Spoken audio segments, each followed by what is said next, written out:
السلام علیکم ورحمۃ اللہ تعالی وبرکاتہ۔ دوستو، ایک بہت بڑا رئیس آدمی تھا، اپنے بیگم کے ساتھ یعنی بیوی کے ساتھ دسترخوان پر بیٹھا ہوا تھا۔ دسترخوان اللہ کے نعمتوں سے بھرا پڑا تھا، ابھی کھانا کھانا شروع ہی کرنے والے تھے، اتنے میں ایک فقیر نے دروازے پر صدا لگائی، ہے کوئی اللہ کے نام پہ کچھ دینے والا؟ صبح سے بھوکا ہوں، شام ہو گئی ہے، ابھی تک کسی نے مجھے روٹی تک نہیں دی، ہے کوئی اللہ کے نام پر مجھے روٹی دینے والا؟ اس شخص نے اپنی بیوی کو حکم دیا کہ سارا دسترخوان اٹھا کر اس فقیر کے جھولی میں ڈال دو۔ عورت نے حکم کی تعمیل کی، سارا کھانا دے دیا۔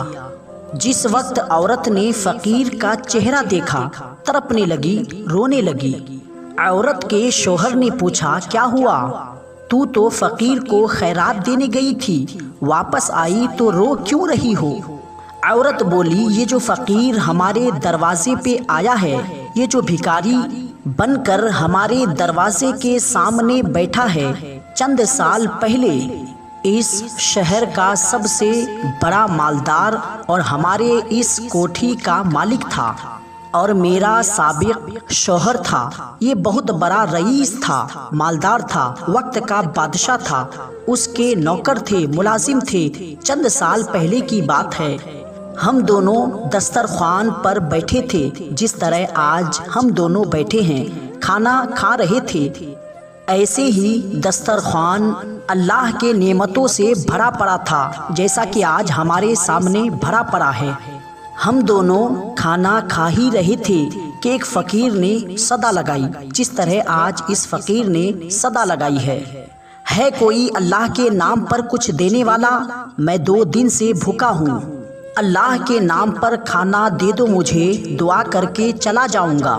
میرا شوہر دسترخوان سے اٹھا اور اس فقیر کی اس قدر پٹائی کی، اس کو بے عزت کر کے، ذلیل کر کے، مار پیٹ کر کے بھگا دیا۔ نہ جانے اس فقیر نے کیا بد دعا دی کہ میرے شوہر کے حالات دن بدن خراب ہونے لگے۔ کاروبار سب ٹھپ ہو گیا، جب کاروبار ٹھپ ہوا، مال بھی چلا گیا، مال و دولت سب ختم ہو گئی، پھر ملازم بھی نہ رہے، نوکر بھی نہ رہے۔ جب میرے شوہر کے پاس کھانے کے لیے کچھ نہ تھا تو وہ فقیر بن گیا، اس نے مجھے بھی طلاق دے دی۔ چند سال گزرنے کے بعد میں آپ کی زوجیت میں آئی، میں آپ کی بیوی بنی۔ شوہر بیوی کی یہ باتیں سن کر رونے لگا، تڑپنے لگا اور کہنے لگا، اے میری شریک حیات، کیا میں آپ کو اس سے بھی زیادہ تعجب والی بات نہ سناؤں؟ شریک حیات نے کہا، میرے سر کے تاج ضرور سنائیے۔ شوہر نے کہا، جس فقیر کی آپ کی سابق شوہر نے پٹائی کی تھی، وہ کوئی دوسرا نہیں تھا بلکہ وہ میں تھا۔ اس ظالم نے مجھے مارا، مجھے ذلیل کیا، مجھے دھکے مارا۔ اپنی بیوی سے کہنے لگا، شریک حیات، وہ فقیر میں ہی تھا۔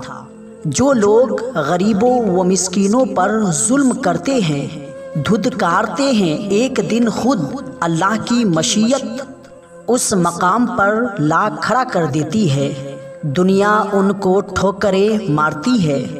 دوستو، اس کا مطلب یہ ہے، کسی کی مدد کر اس سے پہلے کہ تیری مدد کی جائے، کسی پر رحم کر اس سے پہلے کہ تیرے پر رحم کیا جائے، کسی کو عزت دے اس سے پہلے کہ اللہ تعالیٰ تجھے عزتوں سے نوازے۔